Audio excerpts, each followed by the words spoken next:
Bismillahirrahmanirrahim. Assalamualaikum warahmatullahi wabarakatuh. Perkenalkan, nama saya Nurliza Aprilia Yani dengan NIM 32121811026 dengan rekan saya Wilda Putri Silvia dengan NIM 32122122020 akan mempresentasikan tentang aplikasi ekstraksi dari isolasi bahan alam. Untuk mengingat materi ekstraksi sebelumnya, ekstraksi ialah proses penarikan atau penyarian kelompok senyawa dari jaringan bahan alam menggunakan cairan pelarut yang sesuai. Metode ekstraksi sendiri terbagi menjadi 3, yaitu yang pertama cara dingin berupa maserasi dan perkolasi, yang kedua ada cara panas berupa soketasi dan reflux, yang ketiga ekstraksi cair-cair. Pertanyaannya ialah bagaimana pengaplikasiannya. Terlebih dahulu, sampel dikumpulkan, bisa diperoleh dari alam liar atau herbarium. Selanjutnya, pencucian meliputi proses pembersihan atau pencucian serta pengupasan dari bagian tanaman yang akan diekstraksi. Selanjutnya, preparasi meliputi proses pengeringan dan penghalusan sehingga diperoleh serbuk simplicia. Metode pengeringan bisa menggunakan udara, oven, microwave, atau freeze drying. Dan terakhir, ada metode penghalusan menggunakan blender mesin penggiling. Ekstraksi terbagi dua menjadi ekstraksi tidak bertingkat dan ekstraksi bertingkat. Ekstraksi tidak bertingkat menggunakan satu pelarut saat proses ekstraksinya, biasanya alkohol atau air. Dihasilkan ekstrak total yang mengandung senyawa polar, semipolar, hingga nonpolar. Simpelnya, serbuk simplicia diekstraksi, difiltrasi, lalu dievaporasi menghasilkan ekstrak yang kental. Ekstraksi bertingkat menggunakan berbagai pelarut dengan tingkat kepolaran yang berbeda, nonpolar, semipolar, dan polar. Dihasilkan ekstrak yang mengandung senyawa sesuai dengan kepolaran pelarut yang digunakan. Yang selanjutnya adalah contoh pengaplikasian dari metode ekstraksi pada isolasi senyawa-flavonoid. Pada contoh pengaplikasian ini diambil dari 2 jurnal isolasi senyawa-flavonoid dengan metode ekstraksi yang berbeda. Pada jurnal yang pertama dengan judul isolasi senyawa-flavonoid pada biji pinang yaki, metode ekstraksi yang digunakan adalah metode maserasi bertingkat dan ekstraksi cair-cair.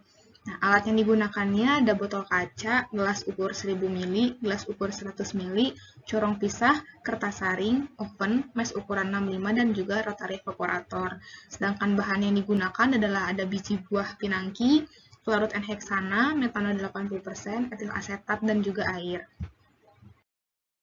Berikut ini adalah gambaran dari metode ekstraksi yang dilakukan pada jurnal isolasi flavonoid dari biji buah pinangki.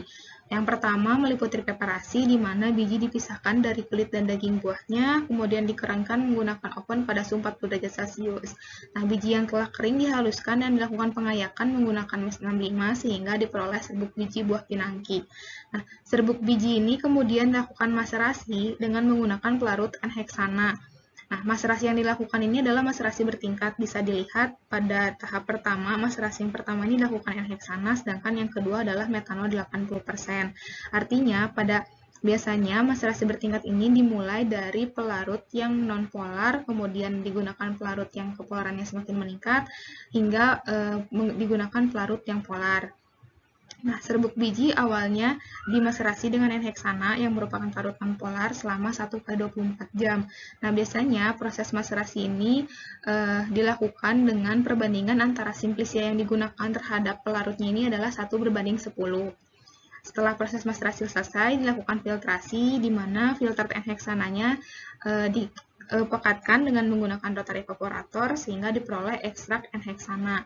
Sedangkan pada ampasnya dikeringkan dengan menggunakan oven. Setelah kering, maserasi diulangi tetapi dengan menggunakan pelarut metanol 80% selama 3x24 jam. Setelah itu dilakukan filtrasi, di mana nanti filtrat dari metanol 80% ini dievaporasi sehingga memperoleh ekstrak kental metanol.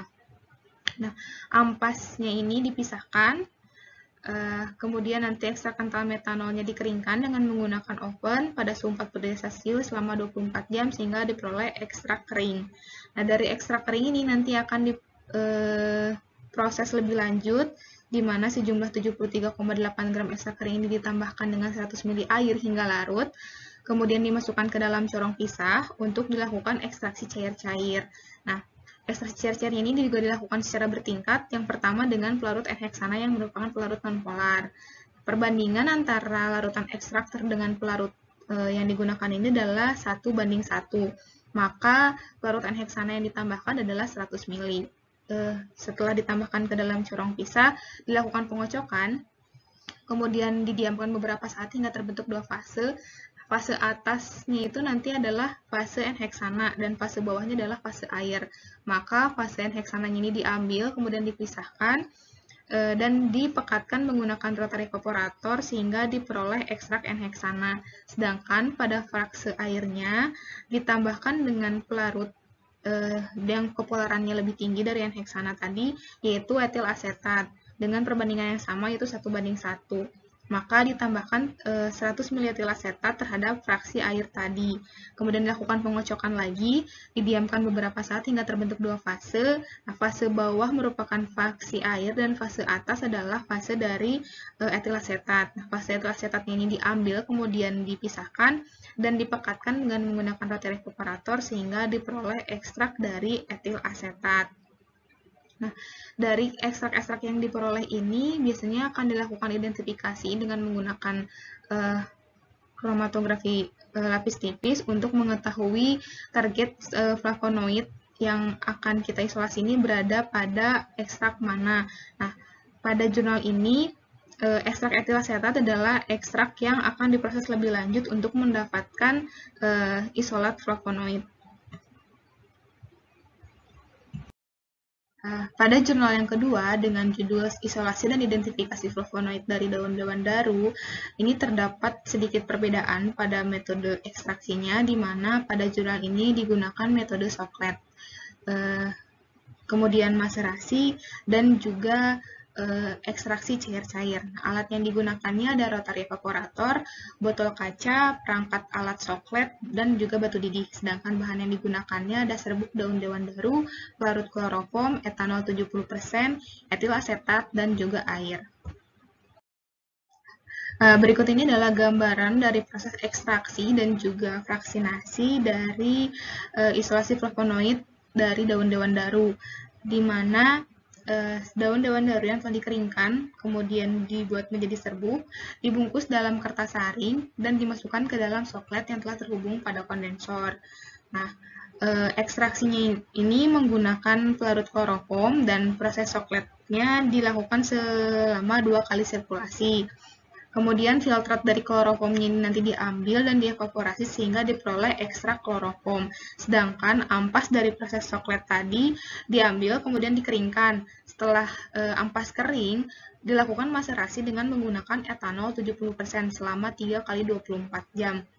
Kemudian dilakukan filtrasi, di mana filtrat dari etanol 70% ini nanti akan dievaporasi dengan menggunakan rotary evaporator sehingga diperoleh ekstrak kental etanol.